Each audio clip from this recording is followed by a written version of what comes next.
Hi, I'm Connie Portis, host of Sisters and Friends. Welcome to our Mother's Day tribute celebrating women of a certain age. We will hear from four energizing, inspiring, and beautiful women. I hope you will enjoy what they have to share with us today. In addition, we will share the photos and tributes that you sent in celebrating your moms who are with us today and those that have passed away. After the presentation, you can visit Sisters and Friends Memorials and Tributes Facebook page to enjoy the photos and tributes that you sent in. Thank you for joining us today.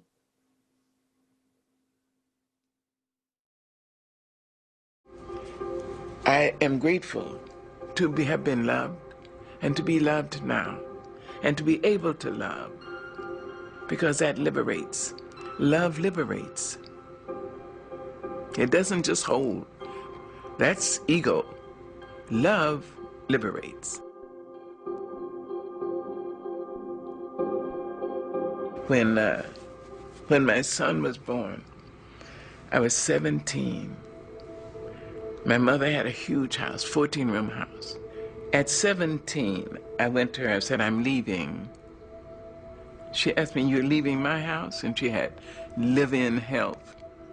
I said, yes. I found a job, and I've got a room with cooking privileges down the hall, and the landlady will be the babysitter. She asked me, you're leaving my house? I said, yes, ma'am. And you're taking the baby? I said, yes. She said, all right, remember this. When you step over my door sill, you've been raised.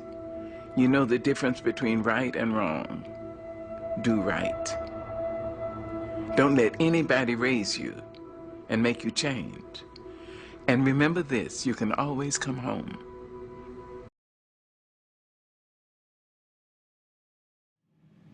For me, Mother's Day is a time for me to intentionally show my mom how much I appreciate her and all that she does for me, as well as friends and family and everyone around us throughout the year. Day to me is the one day of the year that my mom actually lets me make it about her and celebrate all of her accomplishments and try and give back a little bit of what she's given me all of these years.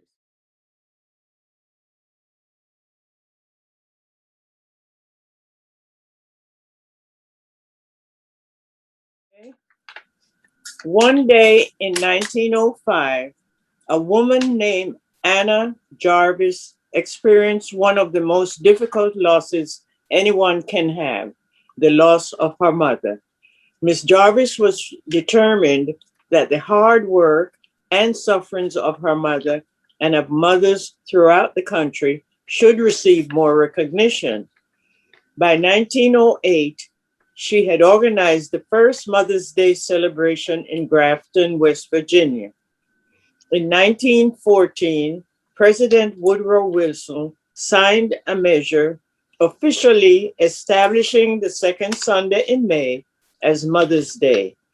And today in 2021, we are here once again to honor mothers and those who served as mothers, to remember, to smile, to enjoy. You are. My name is Jean McLean Maxwell. I was born in Long Island College High School in Brooklyn, New York.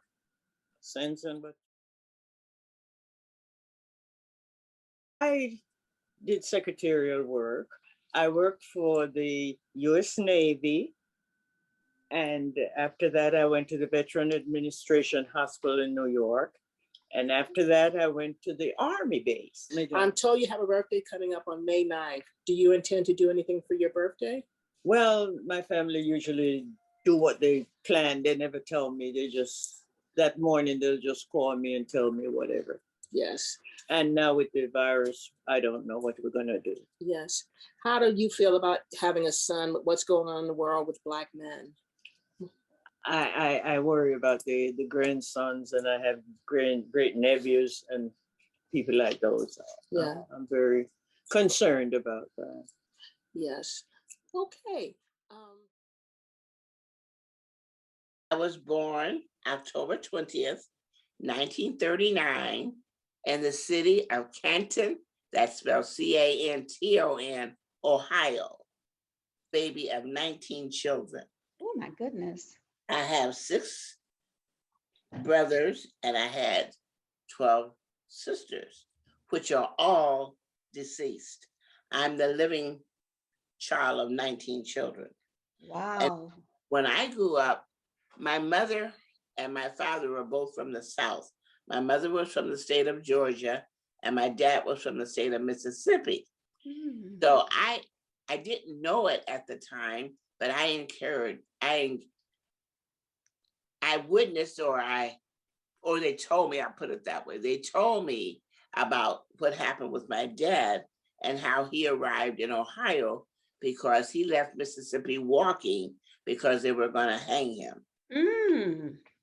He never returned to Mississippi from the day he left to the day he passed away. When I was born, my mother took me, it was in the Depression, and she took me to her mother in Jamaica. And I remained there from 9 months until I was 15, after finishing elementary school in Jamaica. Then I came back and I'll get it. I came back and went to girls' high school. And then after that to City College. And then I went to Drake's Business School and took up the shorthand and type. To the day he passed away. Now, when in Ohio, yes, it was some prejudice, but in the neighborhood I lived, it was mixed. And I only went to 2 schools. I went to grade school from 1st grade to 8th grade. We didn't have kindergarten. And then I went to high school from 9th grade to 12th grade. Okay. And the reason that I'm in Milwaukee is because I got out of school when I was 16, and I wanted to go to Atlanta to go to school, but my mom said, nah. So I said, well, then I applied at Marquette and I got accepted. So I came here to Milwaukee. That's how I got to Milwaukee. That's really interesting because at that time, probably back then, Marquette was hard to get in, even when I came along. It was, but see, I had a good reputation because from my high school that I went to was predominantly white. And okay. Even when I was in grade school, for most of my time, I was the only Afro-American in my class. And I was real tickled when one of the questions said, when did you first encounter with the prejudice? In 5th grade, I had a young lady and she called me the N-word. And I said, that's not my name. What is my name? And she said it again. We fought. I tried. Every time she said the N-word, I hit her. Every time she said the N-word, I hit her. That was in 5th grade. And from then on, I never had any fights or anything else. I voted when I became 18. I couldn't wait. Why couldn't you wait? Because I wanted, so many people had been through so much for the rights to vote. And I felt that I needed my vote to show and appreciate them for what they went through. Did you have any? See, my parents and that, they never used to know how to vote or whatever.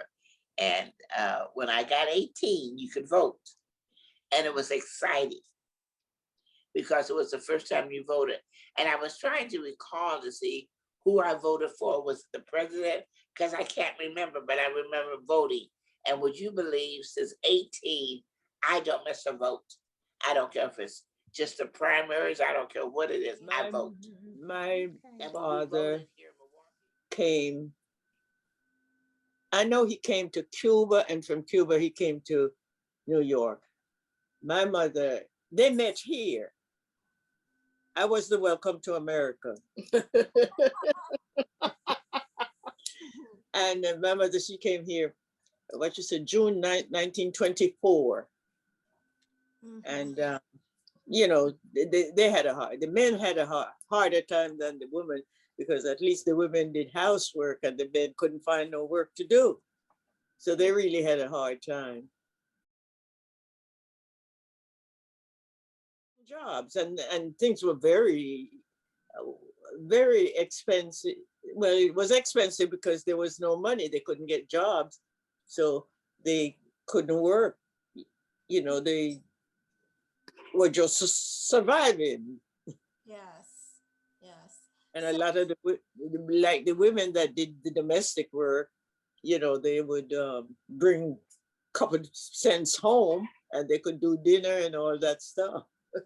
Because my mother told me that when they went to work, at least they went and did the housework, and come home. The men, they went to the movies for 10 cents all day because they couldn't get anything to do. I would tell them, especially in these days, I think they have it made because they can get a good education. When I finished high school, nobody had money to pay for college for me. And then now they have grants and all that. So I would say get a good education. That's the basic for their survival. Women, as a young woman, and I can say this and know this for a fact, there's three things that you need to do in life. As a young lady, you need to first know that who created you, the master. Put him first in your life, any direction, ask him and he'll do it. The second thing young ladies need to know to love themselves. You can't love nobody else until you love yourself. And you can do that because you know the Lord loves you. And the last thing I would tell a young lady is, to thine own self be true. To thine own self be true. When you are true to yourself, everything will line up.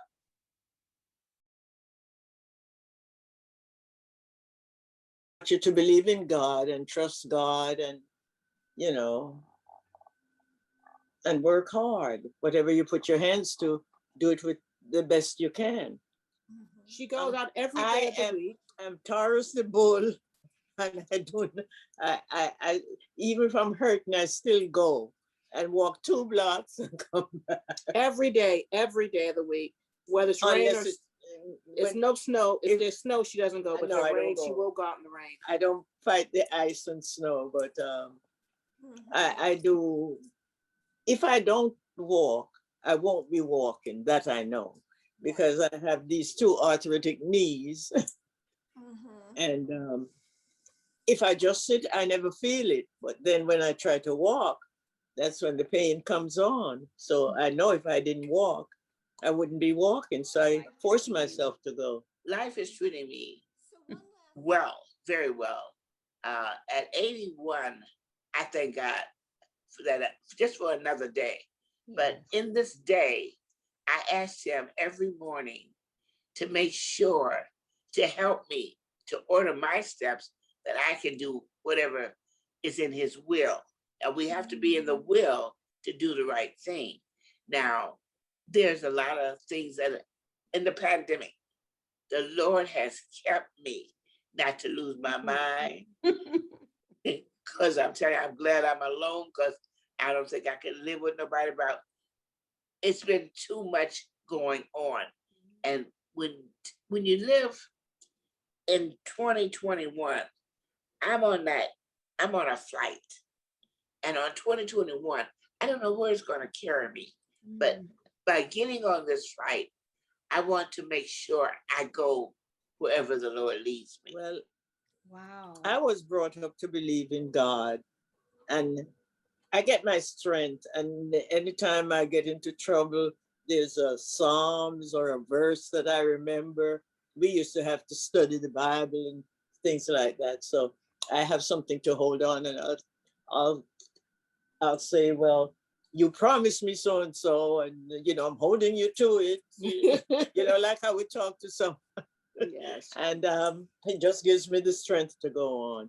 And I don't have the attitude of being sorry for myself or anything. I just try to be strong. You're such an inspiration.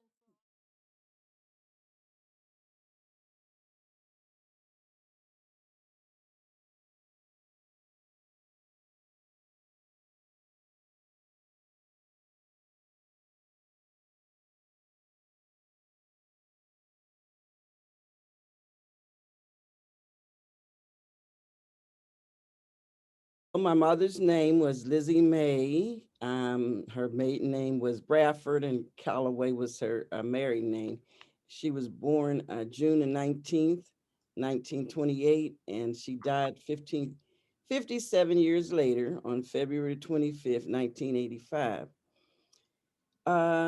So for all this 57 years, she spent at least 18 of those years in Woodville State Hospital, which was a mental facility or more like a mental asylum back in the 50s and 60s.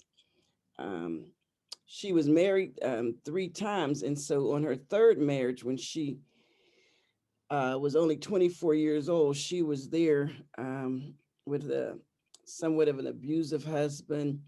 And she became emotionally overwhelmed with her financial problems and being a distance away from her family and having 2 toddlers. And she just had a nervous breakdown. Well, one of the reasons I wanted to share it is I only have about 3 or 4 pictures of my mother because over the years, there just wasn't that many taken of her. And one of the first pictures I have that I'm sharing here is when she was about 23, 24 years old. And I'm not trying to be biased, but I think she was one of the most beautiful women that there was. And so it struck me that if we knew, each one of us, how beautiful we really are, both inside and out, and we don't let the outside influences of the world and the stresses of the world, and I think especially for young mothers, whether it was back 60 years ago or whether it's now, there's so many stresses, especially as it relates to our color and things that stress us that sometimes we don't even know stress us. So they affect us emotionally and physically. And I just wanted to highlight that to people so that they would take care of themselves.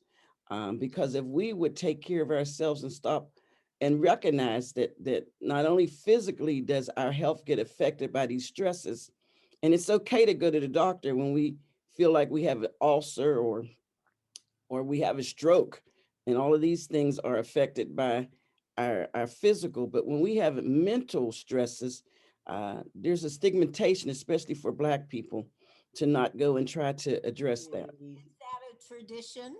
Yes, well, it's a tradition for me to wear hats. I think everybody knows that. But on Mother's Day, I usually go to church, or in every Sunday, I usually go to church with a hat on. In fact, I'm the only one in my church mostly that still wears hats every Sunday. And happy Mother's Day to all of you. Good.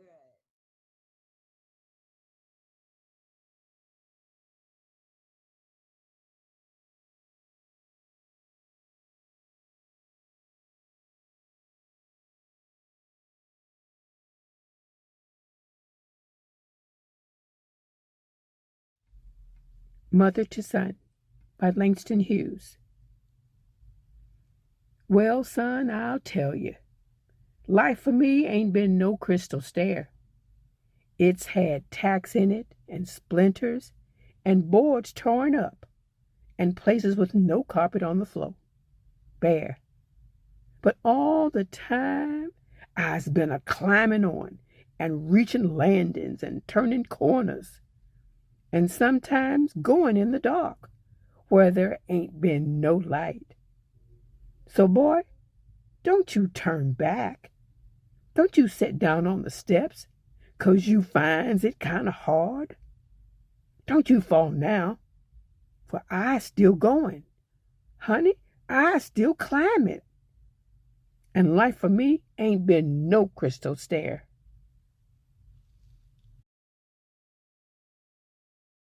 Name.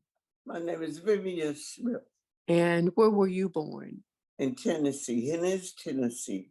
How many children did you I had have? 6 boys and 1 girl, and I raised an extra son. Okay. When did you first vote? In 1956 Where was that? in Mound City, Illinois. Okay. When did you first notice there was any racism around you? Well, that was in 1956 when we had to go round to the back of the restaurant and we had to have food. We would go to the back side and the white would be in the front. We couldn't go in the front. Mm. What is your advice to young women today? Well, my advice to them to get to know the Lord, which died for our sins, and live his direction. And if you're married, you're not married. And if you're married, you and your husband work together, because together we stand, divided we fall. Mm-hmm. Mm-hmm. This is dedicated to all the women that came before us. Guess what happened when I opened the door? Mom, I found out you had been there before, and you made it so easy for me to be where I am. You set the pace, then passed the baton. I'll follow your lead, Mom. Yes, I'll carry on. 'Cause you made it so easy for me to take command. Mom, look what you've done for us. It's easy to see. You made the world a better place to live and be free. It feels so special to follow your trail, a path so beaten that I cannot fail. 'Cause you made it easy for me to carry on. I'll follow your lead and guide those to come. I owe you that much for all that you've done. Mom, look what you've done for us. It's easy to see. Made the world a better place to live and be free. Mom, guess what happened when I opened the door? They said she had been there before and made it easy for me to carry on. And I will carry on. Yes, I'll carry on. I'll carry on. I'll carry on. I'll carry on.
It has been a wonderful day, and now as we prepare to leave, let us give a special salute to those who, while perhaps not mothers themselves, stood in the gap when mothers were needed.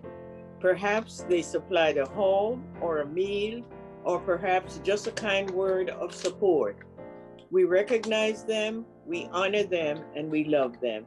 May God bless them, and may God bless you all. Oh, that was lovely. Amen. Thank you. Thank you so much.